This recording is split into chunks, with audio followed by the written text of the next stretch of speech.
Aujourd'hui, on va parler des avantages de l'entraînement fonctionnel, à quel point c'est hyper bénéfique pour la vie de tous les jours, pour le quotidien. Alors avant, l'entraînement fonctionnel, c'est quoi? La musculation fonctionnelle, c'est quoi? C'est travailler le corps dans son ensemble, peu importe l'objectif, que ce soit prise de muscle, perte de poids ou juste performance physique. L'entraînement fonctionnel, c'est plutôt avoir un corps fort qui soit transférable dans le quotidien. Des études ont montré, une étude ici publiée dans un journal en 2016, a comparé l'entraînement fonctionnel avec l'entraînement traditionnel. On montrait un gain sur la capacité dans les activités quotidiennes, comme soulever des poids, marcher, monter des escaliers, la capacité à pousser, à tirer. Il y a eu les participants qui ont fait des entraînements fonctionnels par rapport à un exercice plutôt isolé, musculation traditionnelle isolée, ont montré une augmentation moyenne de 58% de leur force fonctionnelle par rapport à ceux qui pratiquaient l'exercice traditionnel. C'est normal, je ne suis pas en train de critiquer la musculation traditionnelle, je suis juste en train d'expliquer que si vous travaillez en force fonctionnelle, vous allez travailler sur un terrain propice, transférable au quotidien, donc forcément votre vie quotidienne va être plus facile. Donc si vous apprenez à pousser en utilisant les jambes, un exercice que je montre beaucoup par exemple avec élastique, pousser en étant stable sur les jambes, en étant bien gainé, tirer en étape sur les jambes en étant bien gainé aussi, forcément dans la vie quotidienne, ça va être plus facile. Après, on peut aller beaucoup plus loin, être stable sur ses jambes quand on va avancer en étant tiré par un élastique, tirer sur un élastique, donc on va le transférer ça comme si on veut tirer quelque chose, un objet lourd, n'importe quoi lourd, on va savoir se placer. Donc forcément, dans la vie de tous les jours, on va être beaucoup plus fort parce qu'on va travailler cette fonctionnalité. Donc en plus de travailler les muscles globaux, on va travailler une vraie fonctionnalité transférable dans le quotidien. Alors, une autre étude en 2014 a montré, grâce à l'entraînement fonctionnel, une réduction du risque de blessures musculo-squelettiques. Les participants qui suivaient un programme fonctionnel ont amélioré leur mobilité, leur stabilité articulaire et leur coordination, diminuant ainsi les risques de blessures liés aux mouvements répétitifs ou aux mauvaises postures. Alors, il faut le prendre avec des pincettes, je ne sais pas comment elle a été faite cette étude. Encore une fois, parce que j'essaie de faire attention de ne pas critiquer la musculation traditionnelle, que je respecte énormément. Là, ici, c'est plutôt... Alors, parce que quand il parle de muscles mauvaise posture, la musculation traditionnelle, bien faite, la posture, elle est travaillée aussi, tout est travaillé, il n'y a rien qui met à côté.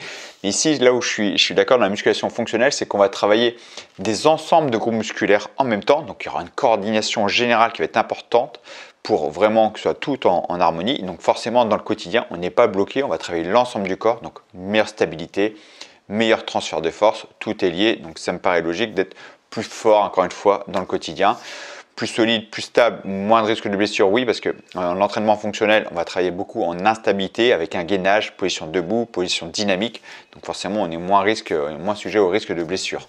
Donc une statistique ici montre qu'après 12 semaines d'entraînement fonctionnel, les travailleurs de bureau ont vu une réduction de 62% de douleurs chroniques et une amélioration de 30% de leur productivité par l'entraînement fonctionnel. Donc, ça me semble logique aussi. Donc, pourquoi l'entraînement, cette cible a été mise sur les travailleurs de bureau? Les travailleurs de bureau, en fait, souvent, on va faire appel à une posture, mauvaise posture pendant de longues heures. D'accord? La posture, en fait, ce qui est dangereux dans les mauvaises postures, c'est le déséquilibre musculaire, des muscles qui vont s'endormir, et surtout la position assise pendant trop longtemps. Donc, c'est pour ça qu'on va faire ces tests sur les personnes du bureau. Donc, forcément, si on les met en entraînement fonctionnel, donc debout, travail de stabilité, travail de gainage, travail de posture, les résultats sont rapides, très rapides. Moi, je le vois clairement dans mes programmes. J'ai toutes sortes de publics qui rejoignent mes programmes. Le premier retour que j'ai, c'est sur la posture. Posture, la stabilité, la force dans les jambes pour faire du vélo, n'importe quoi, c'est normal. On les sort de leur routine, on les fait travailler plus fort avec un meilleur gainage, la santé s'améliore, c'est logique. Donc il y aura une meilleure stabilité, meilleur gainage, meilleur transfert de force, meilleure position de stabilité, donc de muscles posturaux, je veux dire. Ici, donc là, une autre étude publiée dans le journal ici a mis en avant l'impact de l'entraînement fonctionnel sur la stabilité du tronc et de la force du corps. Donc, le corps, c'est le tronc, le gainage. L'exercice fonctionnel active simultanément plusieurs groupes musculaires, ce que je vous disais, ce qui renforce les muscles stabilisateurs essentiels au maintien de la posture et de la prévention des douleurs lombaires. Une statistique montre que les participants ont vu une amélioration de 70% de la force du noyau, donc le tronc, et de la stabilité du tronc en suivant un programme d'entraînement fonctionnel de 8 semaines, contre seulement 40% pour ceux qui suivaient un entraînement classique de musculation isolée. Oui, alors en musculation isolée, on va souvent se caler parce que l'objectif est de travailler le muscle dans les détails. On va chercher à travailler chaque détail musculaire. On veut vraiment cibler le groupe musculaire et pas chercher un ensemble de groupes musculaires. D'accord? L'entraînement fonctionnel, c'est le contraire. On va chercher à travailler un ensemble de groupes musculaires. Donc on va chercher à être coordonné avec les jambes, le dos, par exemple pour le rowing. Là, avec l'élastique à mi-hauteur, faut que je sois positionné sur les jambes. En musculation traditionnelle, je serais plutôt assis. Là, je vais se positionner sur les jambes, je vais être fort sur les jambes, un bon maintien du dos et être coordonné et avoir conscience de mon corps, une bonne proprioception, donc avoir conscience de mon corps. Pour les mouvements de poussée, je dois être fort sur mes jambes. Les mouvements en rotation, je vais savoir utiliser les jambes pour les rotations. Donc cet exercice que je montre pour les obliques avec rotation, avec élastique ici, il y a une transmission de force des jambes jusqu'à la sangle abdominale avec une rotation des bras. Donc je ne suis pas que sur la sangle abdominale. C'est un travail de gainage, mais avec une transmission de force.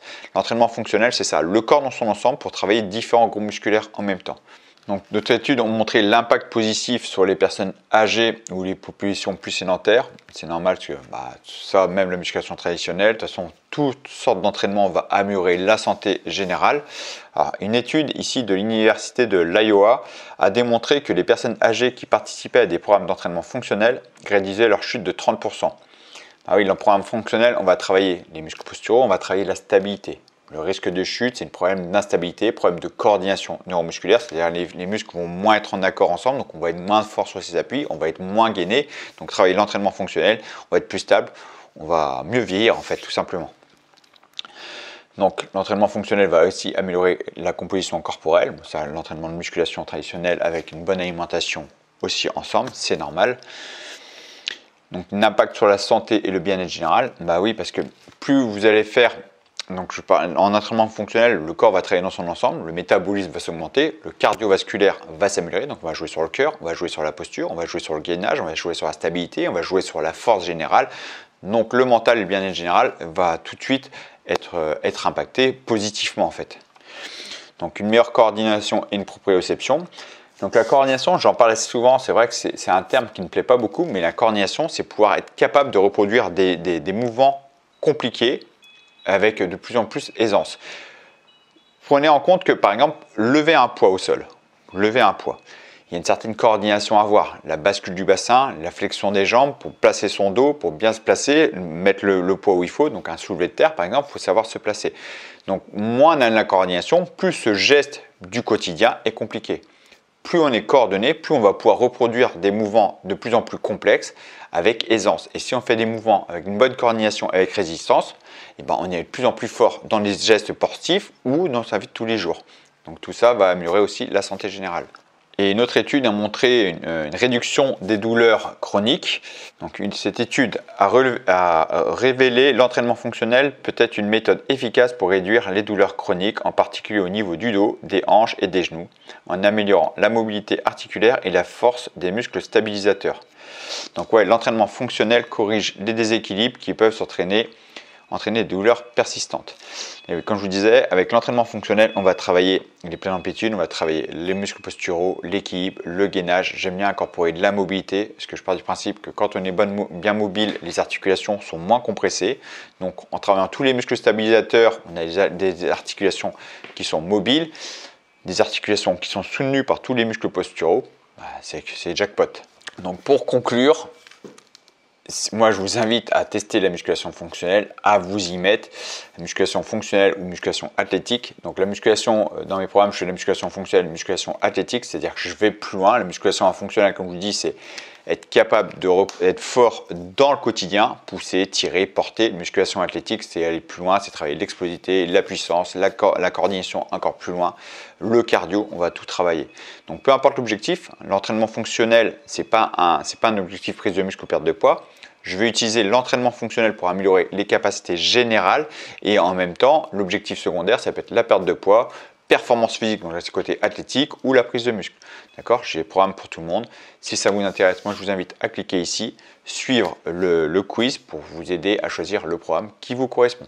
J'espère que cette vidéo vous a plu. Si c'est le cas, n'hésitez pas à liker, à vous abonner si ce n'est pas déjà fait et je vous dis à très bientôt pour une prochaine vidéo. Ciao!